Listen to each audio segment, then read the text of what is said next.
Pai de amor, sua bondade dura para sempre, Pai. Bom é estarmos na tua presença. Vem, Pai, e derrama, por causa do sacrifício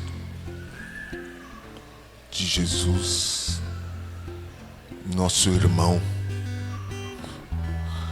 nosso Rei, nosso Senhor, nosso amigo, pelo sacrifício da cruz. Libera o teu Espírito sobre nós nesta noite aqui. Os nossos corações estão dilatados para ti, Senhor. No nome do seu Filho, Pai,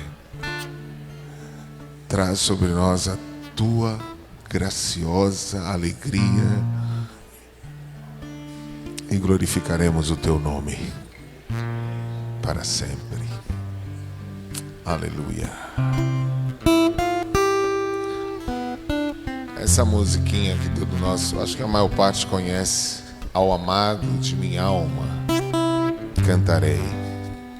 Fica bem cantar louvores a Jesus, como sons como sol de intensidade em plena luz, tal a glória do amado eu cantarei. É Jesus razão maior de eu viver. Ao amado de minha alma cantarei. Ficar bem, cantar louvores a Jesus, como o sol de intensidade em plena luz, tal a glória do amado eu cantarei. É Jesus razão maior de eu viver, de existir, de conhecer e prosseguir, de jamais desanimar frente ao porvir, de lutar, cansar, mas nunca esmurecer. Ele é meu amado, meu Salvador, Senhor da vida e preferido meu. Ele é a luz que arde em esplendor, é aquele que a Bíblia diz ser Deus, autor da vida, Cristo meu Senhor, amado meu pra sempre, amado meu. É Jesus razão de eu viver, de existir, de conhecer e prosseguir, de jamais desanimar frente ao porvir, de lutar, cansar, mas nunca esmurecer. Ele é meu amado, meu Salvador, Senhor da vida e preferido meu. Ele é a luz que de em esplendor é aquele que a Bíblia diz ser Deus, autor da vida, Cristo meu Senhor, amado meu pra sempre, amado meu. Há um salmo que ele diz: na presença dos homens a ti louvarei. Quero salmodiar a quem merece toda a honra, quem é digno de todo louvor, a quem pertence a glória para sempre, que nenhum homem é capaz. A Ele seja a honra, a Ele seja o louvor, a Ele seja a glória, a Ele seja a exaltação, a Ele seja a sabedoria, as riquezas e todos os aplausos sejam para Ele. Ele é digno de glória. A Jesus eterno, Rei eterno, presente, a Cristo Jesus ressuscitado, Senhor da igreja, a Ele seja toda a honra, todo louvor, toda a glória, toda a exaltação, todos os cânticos. Glória ao Senhor, glória ao Senhor, glória ao Senhor.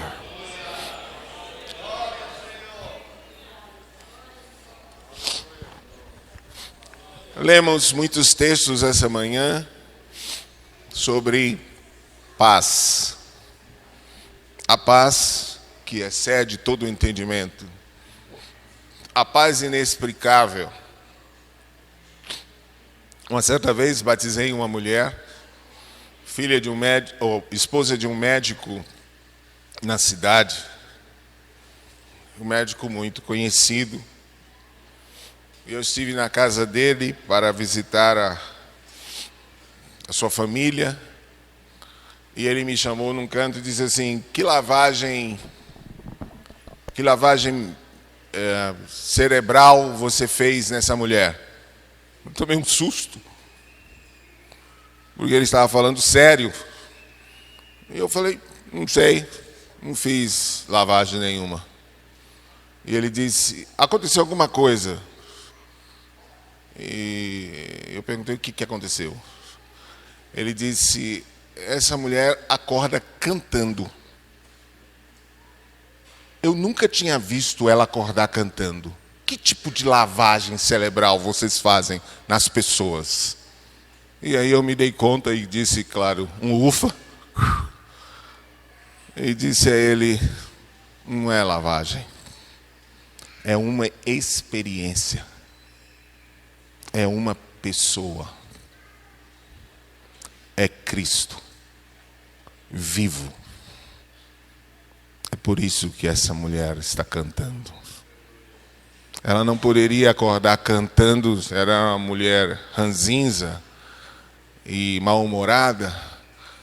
Ela não poderia acordar cantando porque lhes dei alguma lavagem cerebral.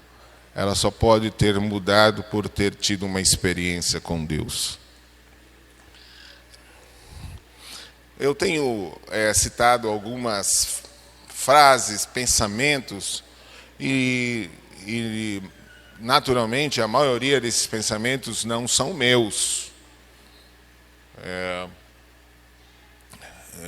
Eu penso que depois de Adão, nada é original. Então, naturalmente, temos ouvido conversado com irmãos, muitos desses pensamentos são de irmãos muito simples que transmitem para nós. Muitos desses pensamentos são de homens, de pensadores cristãos, modernos ou não, na história. Eu penso que nós precisamos abandonar a fé morta dos que estão vivos e abraçar a fé viva dos que estão mortos. Há uma fé cristã viva de gente que já foi, mas que manteve um evangelho sério, grave, e que precisamos preservar esta fé viva de muitos que já foram. Então, muitos desses pensamentos são pensamentos de homens que viveram com Deus, que andaram com Deus em um tempo muito próximo ao nosso. Eu sempre digo que o cristianismo precisa ser entendido nos seus 2000 anos. Nós não podemos entender que nós estamos aqui, que nós somos a igreja e somos os tais. Nós temos história. Nós temos gente que morreu, que deu vida por isso. Então, isso aqui não é uma coisa recente. Cristianismo não é uma coisa recente. Às vezes eu fico pensando, Jesus, quando estava lá na prensa de azeite, no Getsemane, a Bíblia diz que ele cantou um hino. E eu fico pensando, que hino Jesus deve ter cantado? Natural, possivelmente um Salmo 16. Com certeza ele cantou um salmo, possivelmente. E então nós temos história. E hoje eu vou, depois de termos lido tantos textos hoje pela manhã, nós vamos fazer algumas considerações sobre paz.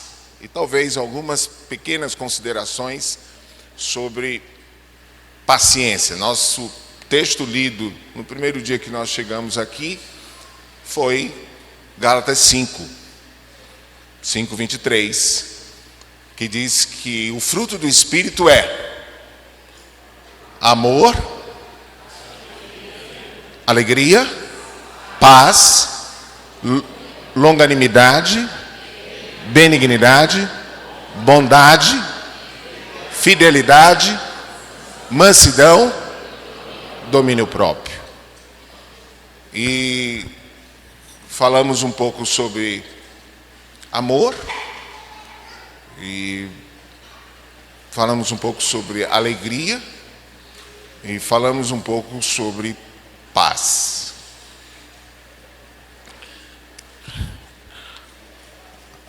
A paz real de Deus, que não afronta as pessoas, mas que também não se preocupa com os agravos e perseguições.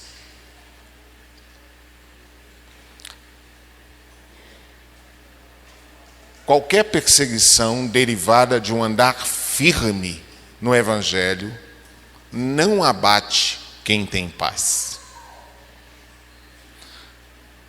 O homem que tem paz, eu estou falando de homem no sentido genérico da palavra, o homem que tem paz não se abate por perseguições ou qualquer aflição que lhe sobrevenha por andar com Deus. Quando o Júnior estava falando daquela experiência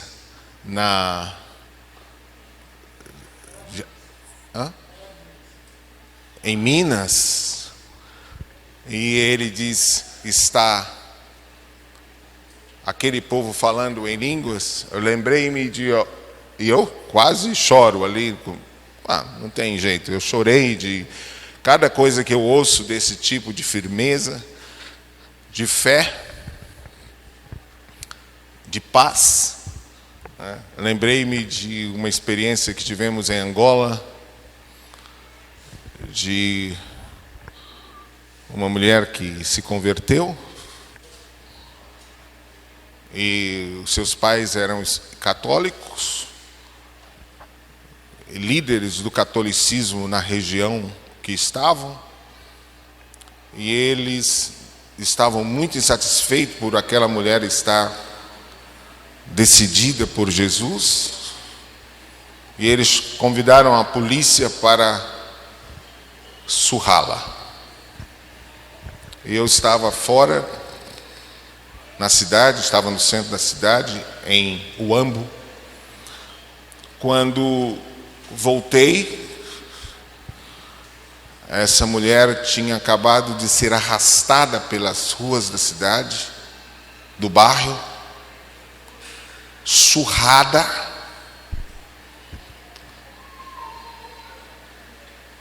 por causa da sua fé.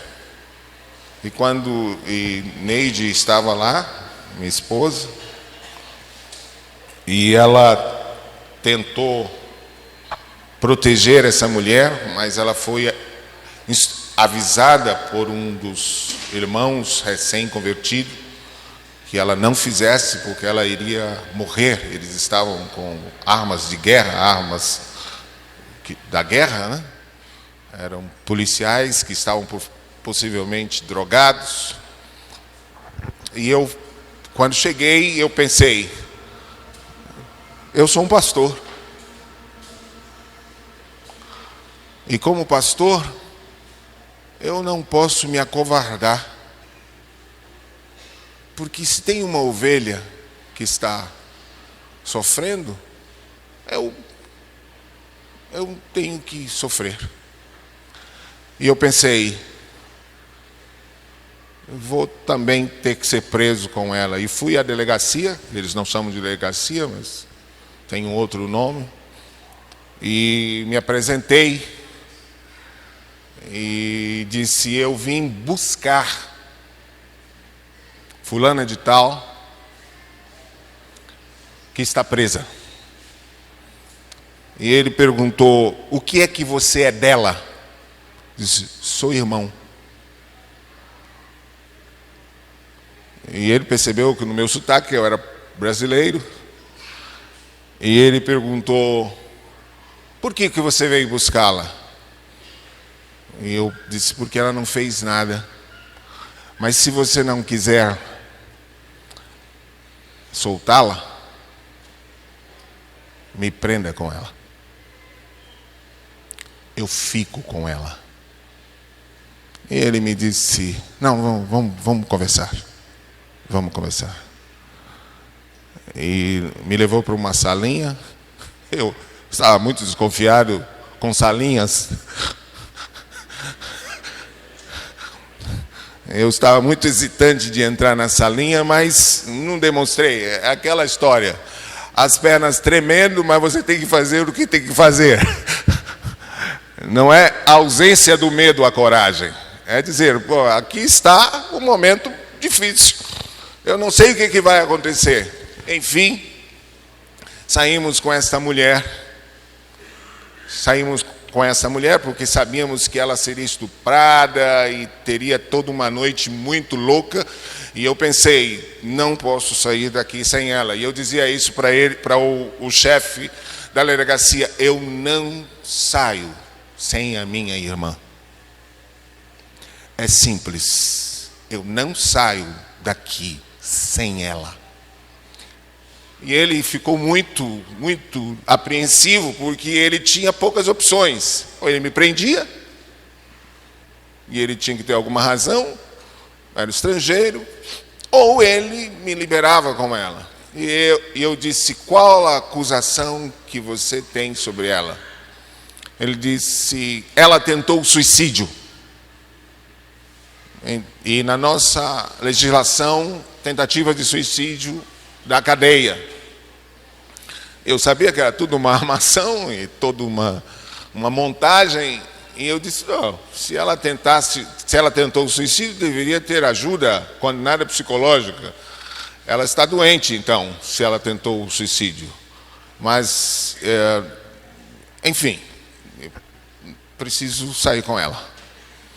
E depois de 2 horas, mais ou menos, de conversa, ele me liberou para sair com essa mulher.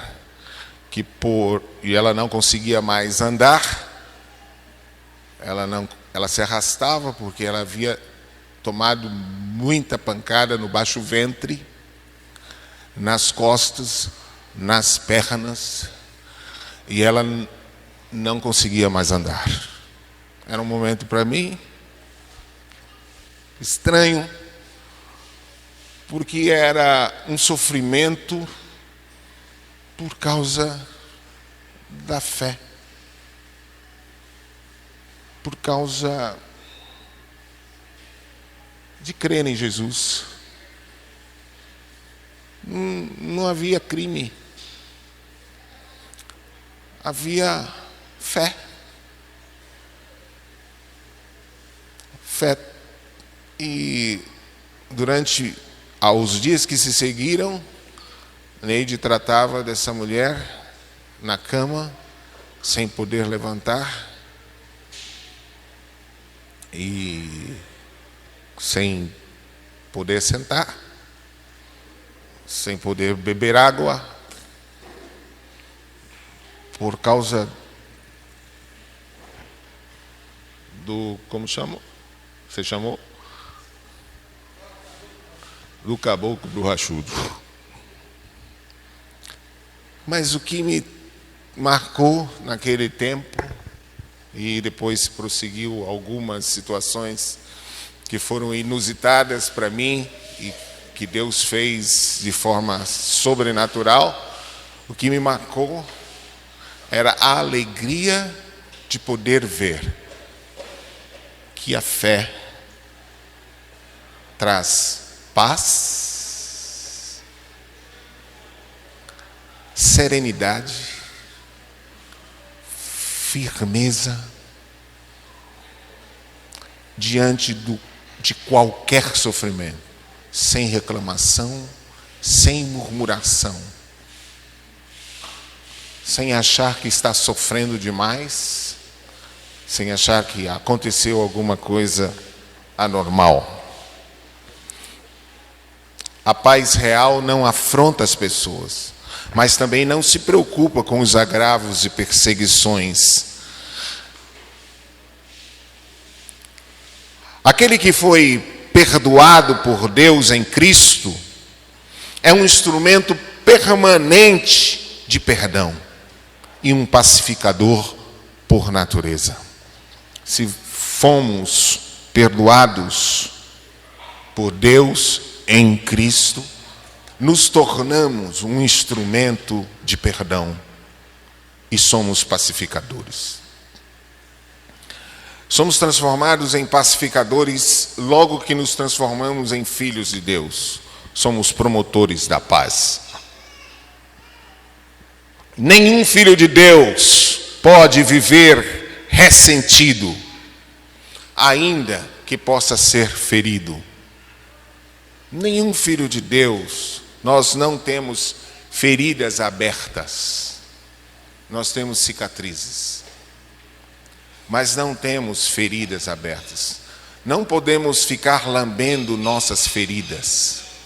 Há muitos cristãos lambedores de feridas, que porque alguém me fez aquilo, e porque me fizeram aquilo outro, e porque fui machucado, e porque fui ferido, e porque fui injustiçado, e eles lambem essas feridas, eles remoem, eles não conseguem virar a página.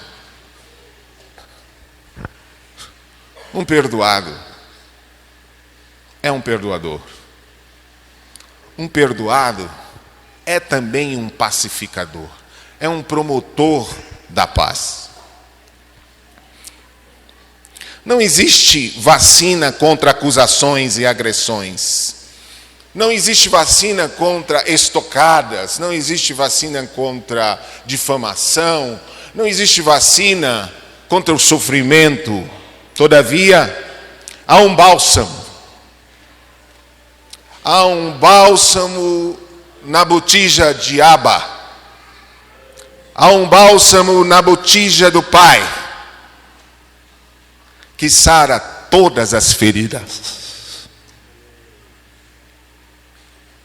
que sara todas as crecas da amargura e das amarguras mais profundas. E no capítulo 53, versículo 5 de Isaías, lembram? Pelas suas pisaduras fomos sarados. Eu acredito, e quando eu estava vindo para aqui, eu tinha certeza de que teria que dizer isso que eu tenho dito a vocês. Eu não sei quantas pessoas o Senhor quer curar, ou tem curado nessa noite, ou nesses dias. Eu não sei. Se for uma só, já justifica ter dito as coisas que dissemos aqui.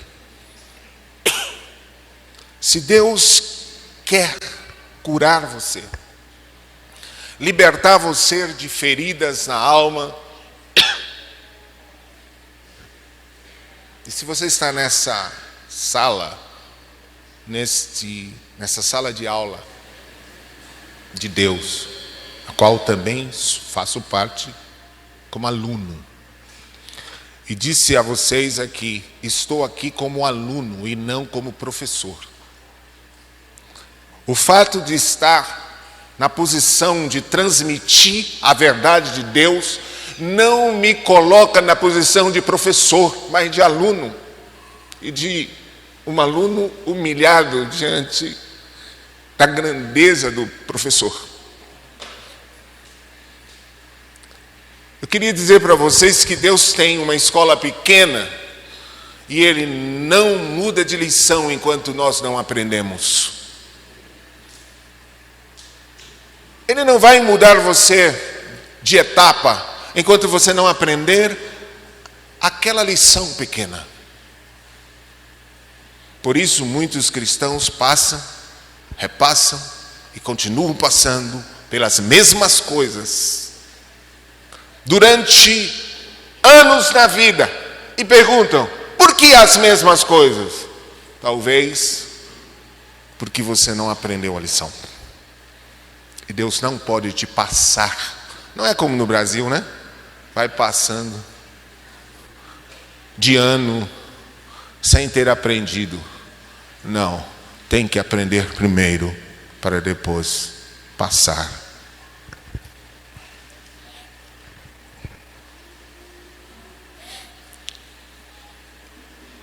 Mateus 5, versículo 9, ele diz, bem-aventurados, felizes são os pacificadores, porque eles serão chamados filhos de Deus. Os filhos de Deus promovem paz e não guerra.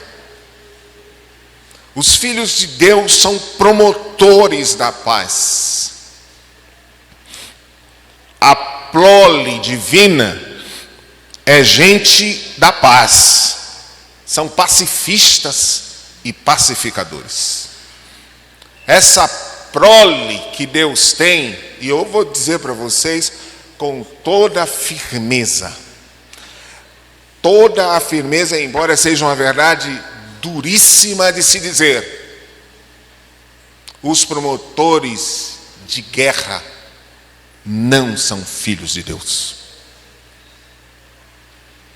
Eles podem estar na posição religiosa que tiverem, eles não são filhos de Deus.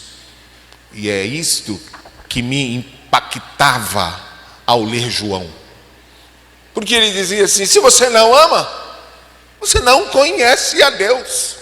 Se você odeia seu irmão, você é um assassino. E ele não dá chance de você dizer, eu odeio o meu irmão porque ele me fez isso e aquilo. Não importa, você é assassino.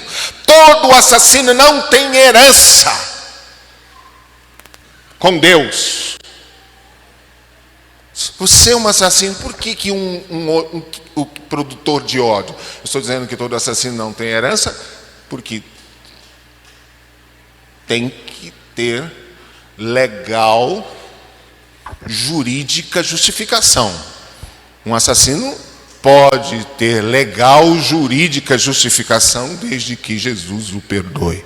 Estou falando biblicamente dentro da legal ação do juiz, que um assassino não tem, dentro das escrituras de João, não tem, não é filho, não está dentro do padrão. E quando nós odiamos, nós matamos a pessoa dentro de nós. Matamos.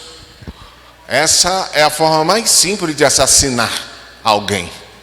É você matar essa pessoa dentro de você. Isto não é difícil fazer. Deus da paz gera filhos atuantes da paz. O reino da paz é uma agência para pacificadores. Todos os que estão aqui, que fazem parte do reino de Deus, são pacificadores. Se um irmão vem falar do outro irmão que lhes machucou, não vamos pôr mais problemas.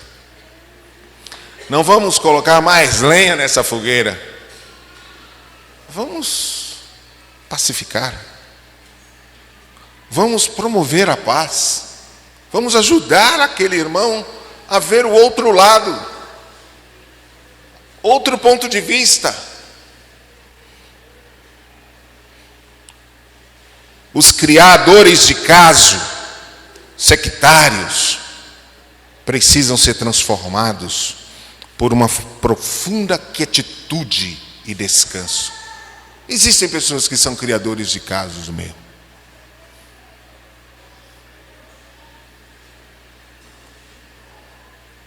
E esses criadores de casos precisam ser mudados por dentro. A sua inquietação lhes faz criar problemas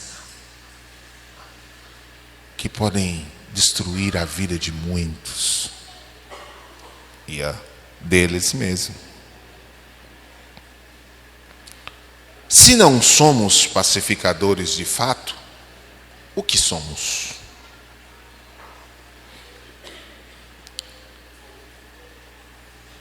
Os tumultuadores fazem parte da geração encardida do inimigo. Foi ele quem primeiro fez tumulto.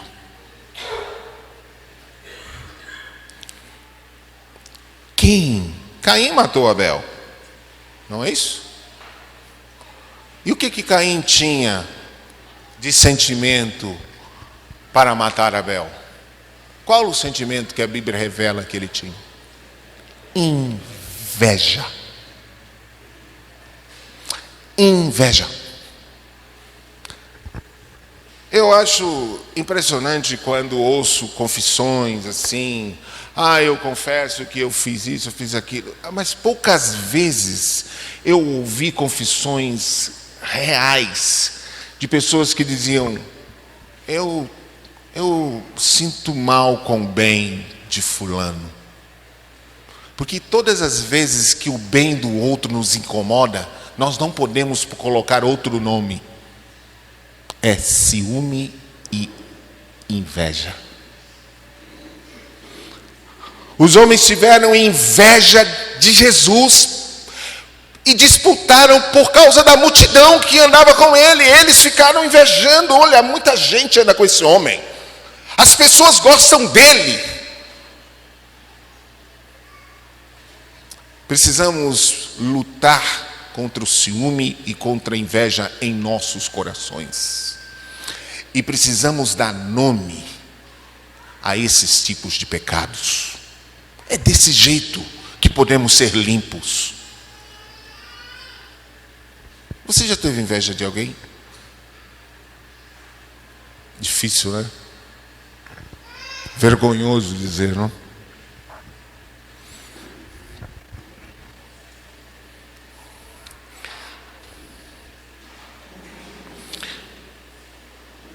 Quem tem paz de Deus não promove batalhas.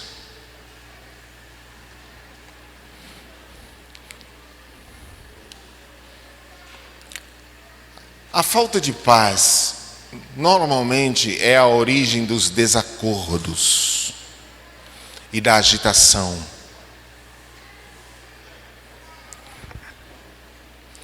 Alguém diz que a alegria sem paz é folia.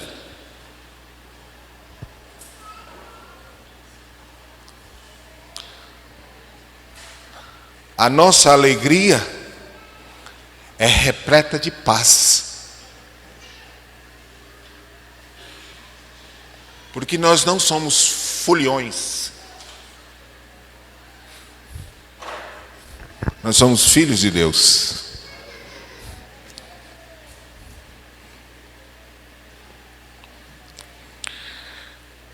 Claro que paz sem alegria e amor é pacto político. E nós não fazemos pactos políticos. Paz sem alegria e amor é pacto político. Você já viu como aqueles camaradas se reúnem?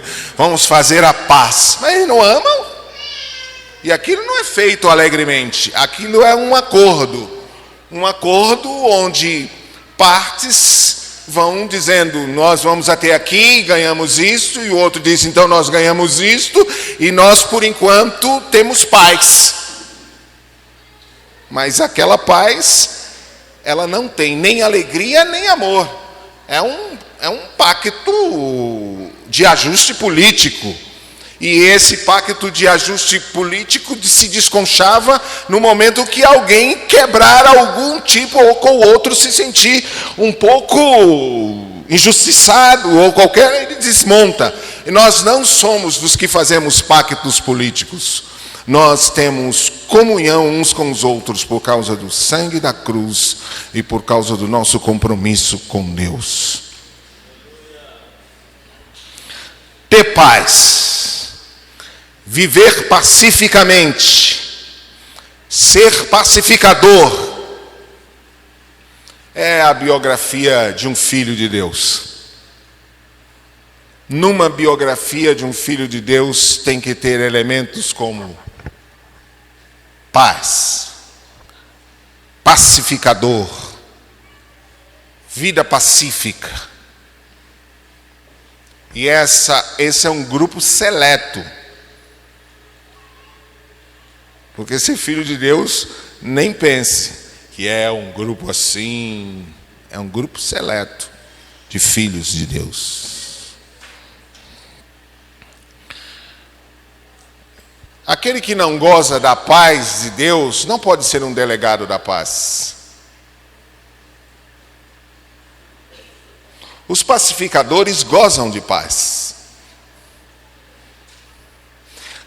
Eu sei que nós fizemos um evangelho anti-evangélicos. Mas você lembra que Jesus, quando encontrou com os discípulos, saudou com paz? Essa expressão de paz é o que temos com Deus e um com o outro.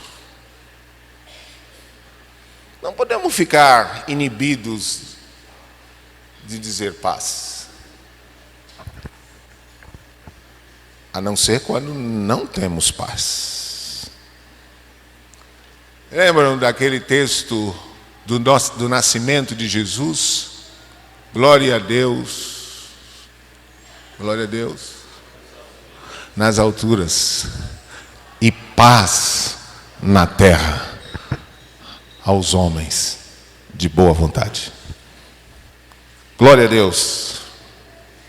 Esta é a paz que Jesus nos dá. E a paz que temos uns com os outros. Você tem paz? Você é um pacificador? Você está registrado na agência do reino de Deus como um pacifista e um pacificador? Você é promotor de paz onde você está, no ambiente que você está. Há paz. Você está comprometido com a paz? A paz tremula na sua residência, nesse tabernáculo. E essas foram perguntas que me fiz há um tempo atrás, fazendo uma avaliação honesta de mim, como cristão. Eu tenho paz? Sou um pacificador?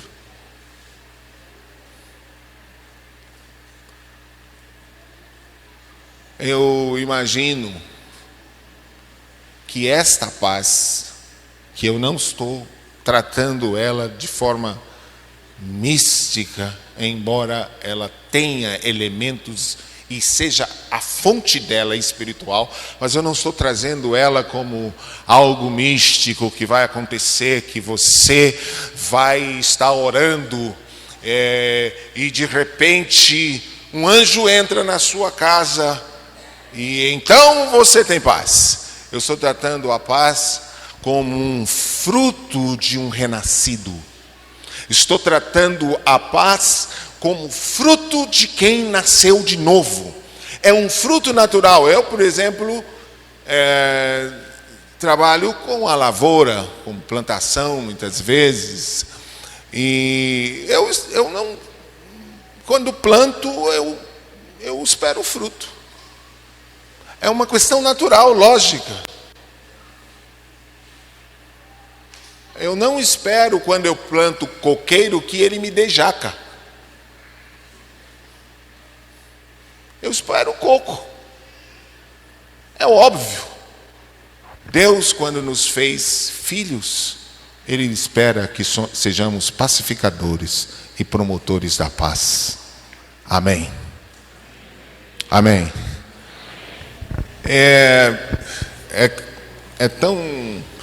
tão doloroso perceber no meio do povo de Deus tantas guerras, tantas desavenças, tantas dificuldades. Eu sempre digo com certeza absoluta que há um elemento no meio da igreja a ser conversado, que às vezes é difícil conversar, mas que a Bíblia me traz assim um lastro absurdo de textos e orientações. Por exemplo, Mateus 12, 33 a 37. Mateus 12. Eu vou dizer sobre um elemento aqui que vai tocar em todos nós. E tudo que eu estou falando a vocês é sobre como Deus está tratando comigo, como Ele está me cercando e dizendo: Eliseu, vamos conversar. Mateus 12, 33 a 37. Pode ler. Ou fazei a árvore boa e o seu fruto bom, ou a árvore má e o seu fruto mau. Porque pelo fruto se conhece a árvore. Raça de víboras, como podeis falar coisas boas sendo maus? Porque a boca fala do que está cheio o coração. O homem bom tira do tesouro bom coisas boas, mas o homem mau do mau tesouro tira coisas más. Digo-vos que de toda palavra frívola que proferirem os homens, dela darão conta no dia do juízo. Porque pelas tuas palavras serás justificado, e pelas tuas palavras serás condenado. E Jesus fala sobre falar se Jesus estivesse fazendo um estudo sobre o mau uso da língua, ele resumiu nisso aí. Olha, eu vou falar aqui um pouco sobre as pessoas que falam muito e têm uma língua irrequieta. Aí Jesus falaria isso aí. Pronto. Ele diz, olha, de uma árvore boa tem que sair fruto bom. Você só fala o que o seu coração está cheio. E de todas as palavras que você falar, Deus vai te cobrar e te julgar. Você terá juízo. Eu fico pensando, tem tantas pessoas que falam muito, uma língua irrequieta, uma pessoa que não sabe ficar calada,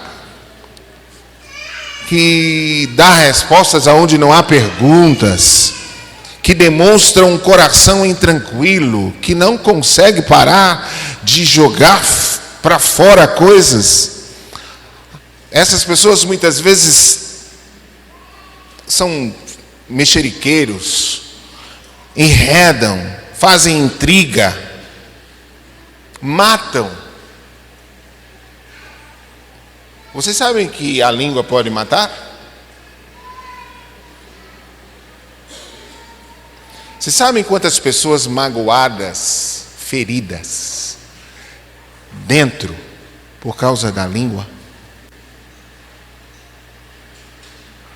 Eu nunca vi um fofoqueiro ser disciplinado.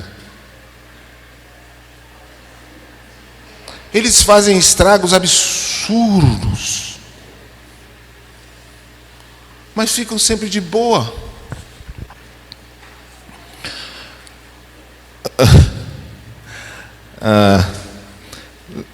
Levítico 19, versículo 16. Olha, que eu ainda estou falando da paz, tá? Mas eu estou falando de um elemento que tira a paz de uma comunidade, de um grupo, até da família. Famílias inteiras são destruídas pela língua de um mexeriqueiro, de um que faz enredo. Dizem que 2 cidades que estavam em guerra na Europa, eu não sei se isso é verdade, se é uma lenda, não sei, mas diz que 2 cidades estavam em guerra. E então, depois de muito tempo, fizeram um acordo de paz e resolveram construir um Cristo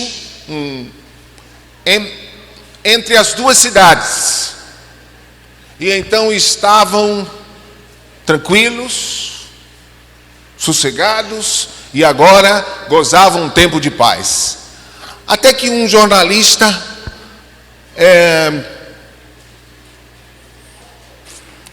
foi fazer uma entrevista para narrar aquele grande acontecimento de acordo de paz.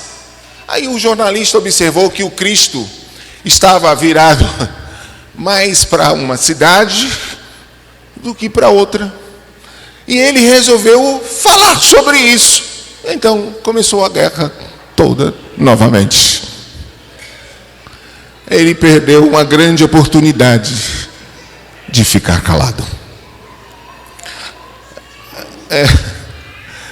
Levítico 19, versículo 16. Não andarás como mexeriqueiro entre o teu povo.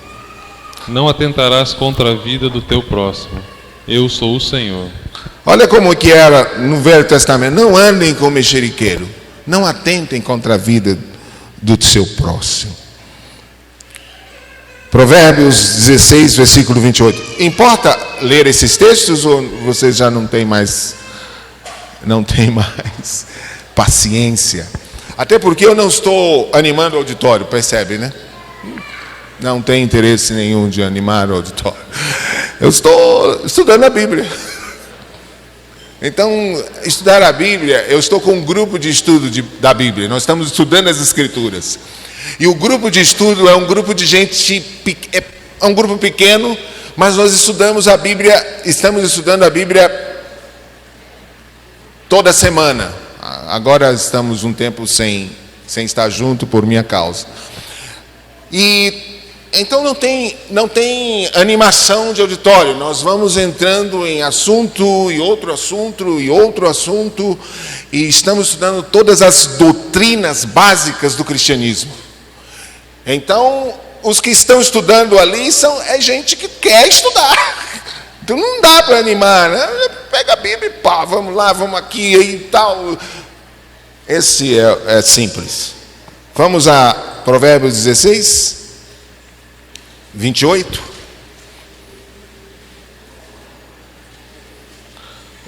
Eu preciso de mais aceleração na leitura desses textos.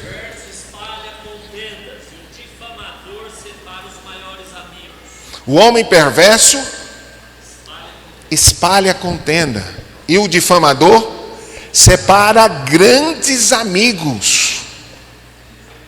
Um difamador, ele pode separar um amigo tranquilamente.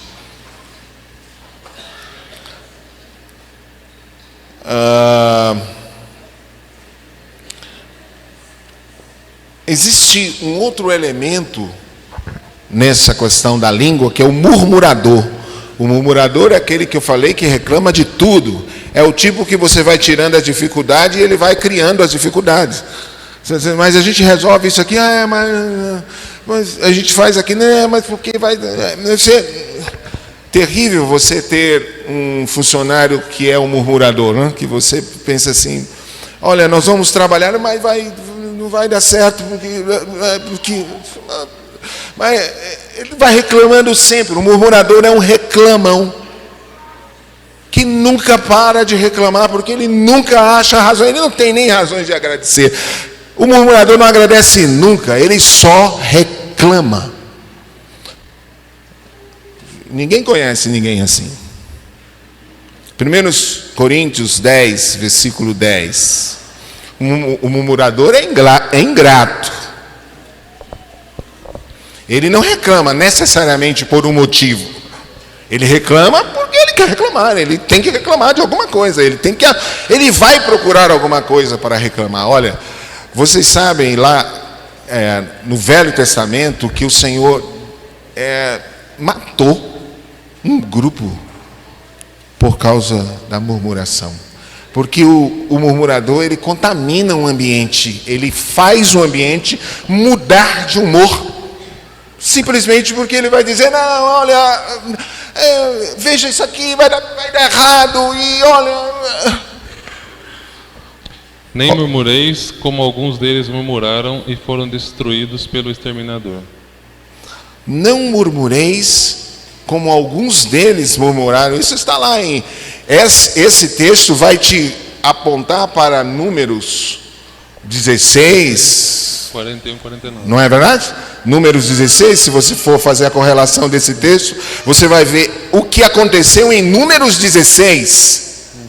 Olha, você vai ver a situação do povo e como Deus destruiu murmuradores. Olha, além de murmurador, nós temos o altercador. Sabe como é que é o altercador? São altercadores. Altercadores é aquilo que está escrito em Tito 3. Tá? O altercador é aquela pessoa que gosta de contestar, de bater boca, de ser polêmico. Sabe? O altercador é o polêmico, o altercador nunca para. Ele gosta de polêmica, de coisas polêmicas, de conversa polêmica. E gosta de ganhar pela discussão. Ele vai discutir até ganhar a briga. O gabola,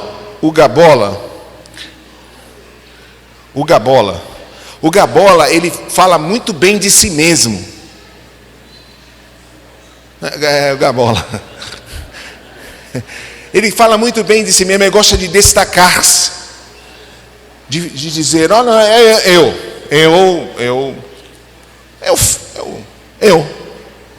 Ele fala muito bem de si mesmo. Eu vou deixar uns textos aqui com vocês para vocês anotarem, porque eu não vou ler todos os textos, senão eu não falo nunca mais de paz na vida. Porque além do Gabola, nós temos o boateiro. O boateiro é aquelas pessoas que espalham boato. Os que espalham boato, ele não procura saber se aquilo que ele vai falar tem fundamento, não, ele já vai falando. Porque o boateiro, ele gosta de ser o centro das atenções, ele gosta de ser assim, eu tenho a informação boa, eu tenho informação, e todo mundo gosta de saber informação, especialmente de primeira mão, né, de manhã cedo, assim, de primeira mão.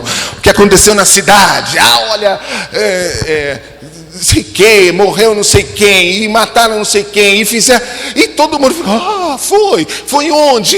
E ele vai se empolgando, e ele, depois você vai averiguar, não foi, é um boato. Tem que ter cuidado com o que se diz que aconteceu, porque tem muitas coisas. Vocês já viram, vocês sempre veem no meio evangélico matar alguns, né? Fulano morreu, você vê, não morreu. O cantor fulano morreu. O cantor fulano não morreu, está vivo. Isso é fruto do boateiro. Nós somos e temos que ser cuidadosos na informação que se passa. Não tem coisa pior do que essa era da internet. Quantas vidas de pessoas são destruídas? O zapzinho.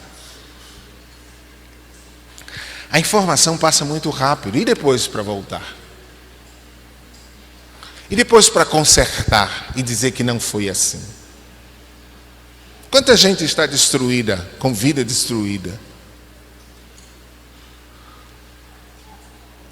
Eu propus no meu coração de não fazer propaganda do mal. Propus no meu coração de não fazer propaganda. Fulano pecou e caiu e não sei o que. Eu não tenho nada a ver com isso. Eu não preciso passar essa mensagem adiante. Aconteceu, porque o evangelho... Não, eu não sou responsável em dar a informação, em passar essa informação para frente. Temos que ter cuidado com os boatos. Tem o homem faccioso, o homem contencioso e o homem difamador. Para cada ponto desse, teria muitos textos, que, se vocês quiserem, eu posso citar, ok? Então vamos lá. Para quem está anotando, eu falei do que fala muito, eu falei de Provérbios 10, 19 e Eclesiastes 5, 3. Porque para mim, citar os textos e não ler é crítico. Em Mateus 12, 36. Falei do fofoqueiro, que ele faz mexerico, enredo e intriga. Gente, se Deus quer nos curar, Ele também precisa nos corrigir. Corrigir nosso caminho. Há muita gente ferida no meio da igreja por causa disto. Ou não? Ou é só na Bahia que isso acontece? Vocês acham que há pessoas feridas no meio da igreja por causa disso? Muita. E que isso às vezes não é corrigido adequadamente, consertado de forma legal, responsável. E agora, aconteceu, e aí? Não, porque quando você fala, o fofoqueiro, ele não pode esquecer que ele diz algo e É como se ele tivesse soltado plumas num dia de vento, de um lugar muito alto. E ele solta aquelas plumas. Agora depois, como ele pode colher isso? É impossível. É impossível. É impossível recolher o que se disse. Já disse.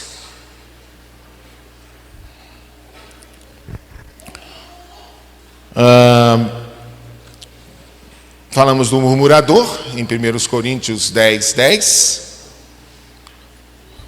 O murmurador como ingrato. Falamos do altercador em Tito 3, de 1 a 10 e 1 Timóteo 6, 20. O altercador, e o altercador como aquele bate-boca que gosta do bate-boca, quer ganhar sempre no argumento. Gente, não custa nada deixar que o outro ganhe o argumento. E você para, deixa para lá.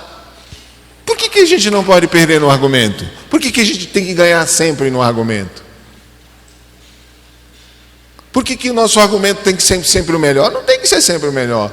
Não tem um argumento mais, não precisa mais discutir, deixa para lá. Deixa que o outro ganhe no argumento.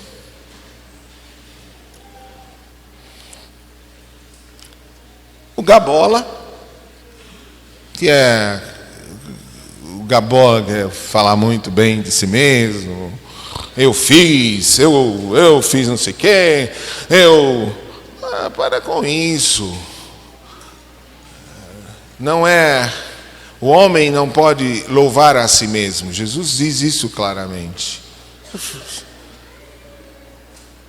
2 Coríntios 10, 17 e 18. Jeremias 9, 24. 1 Coríntios 1, 31. Eu sei. 2 Coríntios 10, 17 e 18, estou repetindo.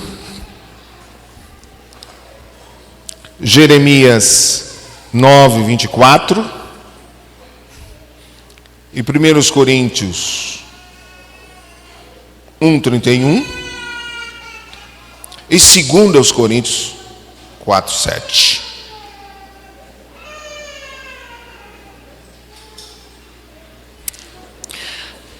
Isso nós precisamos, inclusive, conferir esses textos. O boateiro, falei do boateiro, Tito 3, 9, 1 Timóteo 1, 4 a 6, 1 Timóteo 6, 3 e 5, 3 a 5.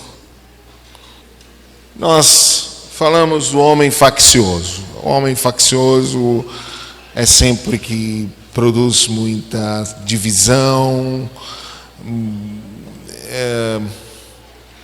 muita contenda, muito partido. E a Bíblia é declaradamente contra comportamentos desse tipo.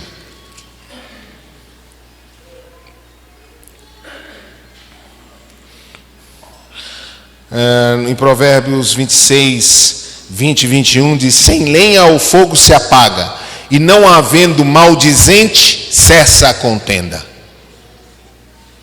Se não tem quem fique ali mexendo na coisa, se apaga. Sem lenha o fogo se apaga. Mas se tem gente para... eu ouvi, eu soube, você ouviu, você soube, você... Não temos mais, não temos tempo para isso. Não podemos sujeitar a igreja do Senhor a comportamentos indevidos, desumanos, desleais, absurdos.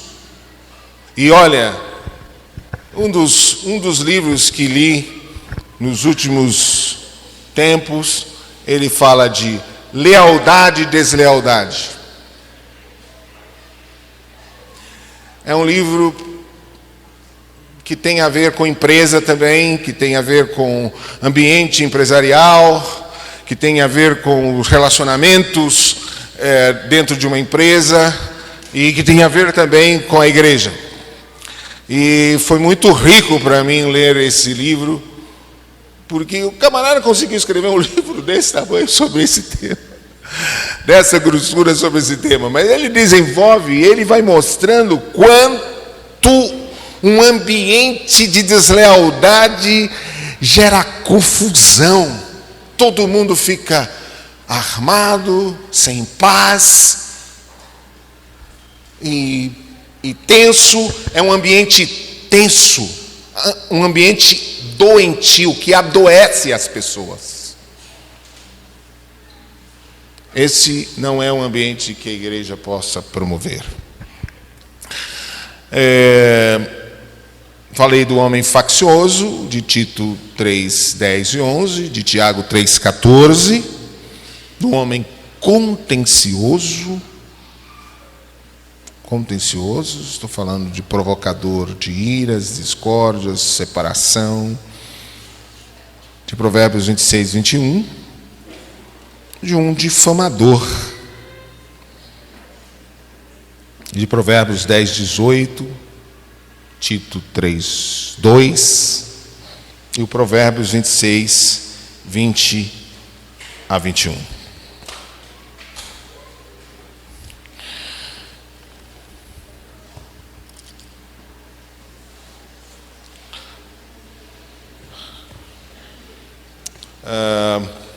Que Deus nos ajude, como irmãos, como igreja, a sermos promotores da paz, a sermos pacificadores, a promover um ambiente que glorifique ao Senhor, a ajudar os irmãos a seguir e não ser um problema para a vida dos outros, a conter nossa língua em dados momentos para ajudar o outro, a sermos prudentes. Quantas pessoas nós temos visto mortas na fé por causa da língua? Tiago diz que ela é um fogo inflamado pelo inferno, de como ela pode causar destruições absurdas, abater pessoas, tirar a alegria de pessoas, tirar o brilho. Aí o camarada está servindo ao Senhor com alegria, aí chega um outro e diz assim: aí é só o primeiro amor, hein? Daqui a pouco passa. Pá.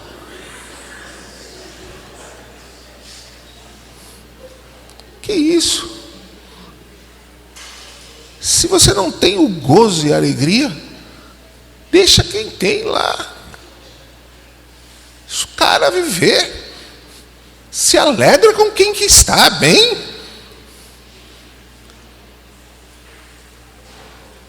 Olha, você não tem algo pior do que quando alguém diz assim: eu vi umas coisas sobre você, mas eu não vou falar não.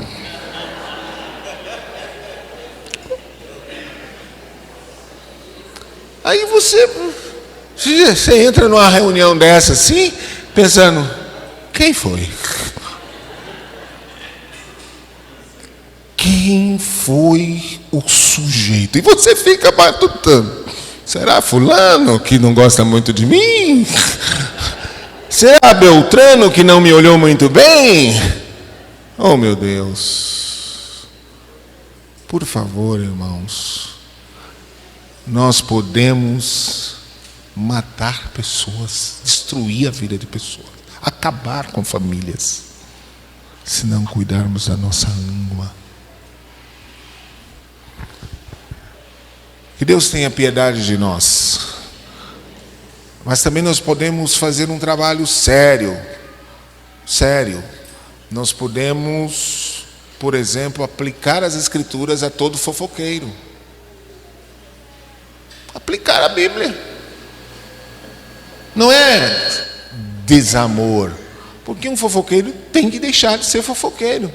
E assim como uma pessoa deixa o pecado sexual, pecados absurdos, esse também é um dos pecados que pode se deixar abandonar e se curar e ficar uma pessoa prudente.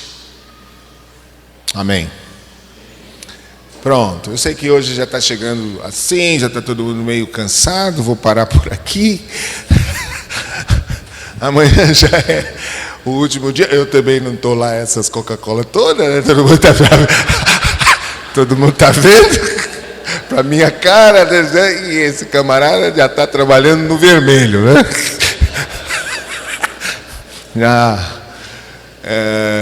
Já venho de retiros e retiros, hein?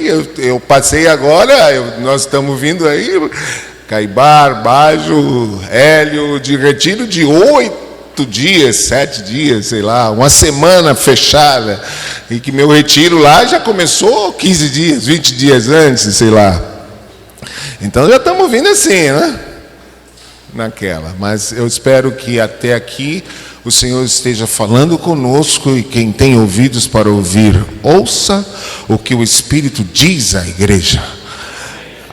O que Deus está nos falando, o que Deus quer nos corrigir, nos colocar no prumo, tirar de nós as doenças, as enfermidades da nossa alma, nos sarar e nos fazer um povo alegre, cheio de gozo e alegria, num ambiente de paz, um ambiente de confiança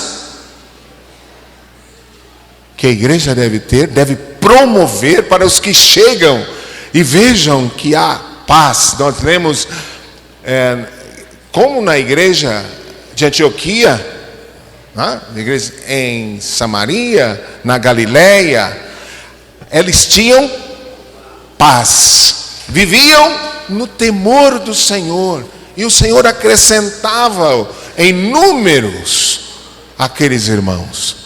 Que toda esta cidade seja tomada pelo poder do Espírito Santo, por uma igreja cheia do Espírito Santo, uma igreja que promova um ambiente de paz e um ambiente equilibrado para quem chega.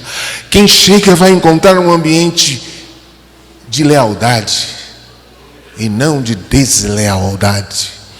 Um ambiente onde se pode confiar. Olha, eu posso confiar nesse povo.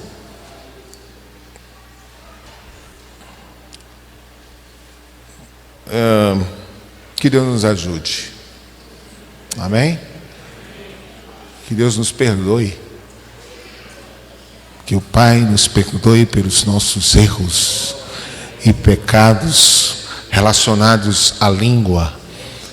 Essa semana passada eu estava conversando com Mário e mais um irmão, não sei quantos estavam na mesa, e eles citaram o nome de um irmão e eu fiz um comentário.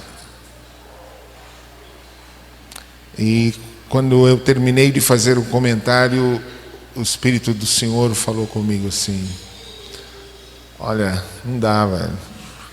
De novo não. E eu voltei lá e disse: por favor, perdão aí, esse comentário não era para ser feito. Eu não preciso acrescentar uma informação desnecessária naquele ambiente, não precisa. E aquilo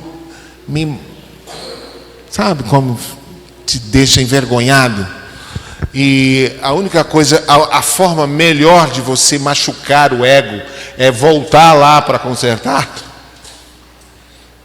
Como disse Diego, voltou num dia no banco, e aí ele diz, então a orientação do Espírito é: agora fala alto, do jeito que você falou quando você falou a primeira vez. Fala para todo mundo ouvir, do mesmo jeito que você criou o problema, agora você resolve o problema no mesmo tom e na mesma altura. Então, perdão, porque eu fiz. Então, é machucar o ego, é você dizer assim: olha, eu vou maltratar meu ego, que meu orgulho não quer, né?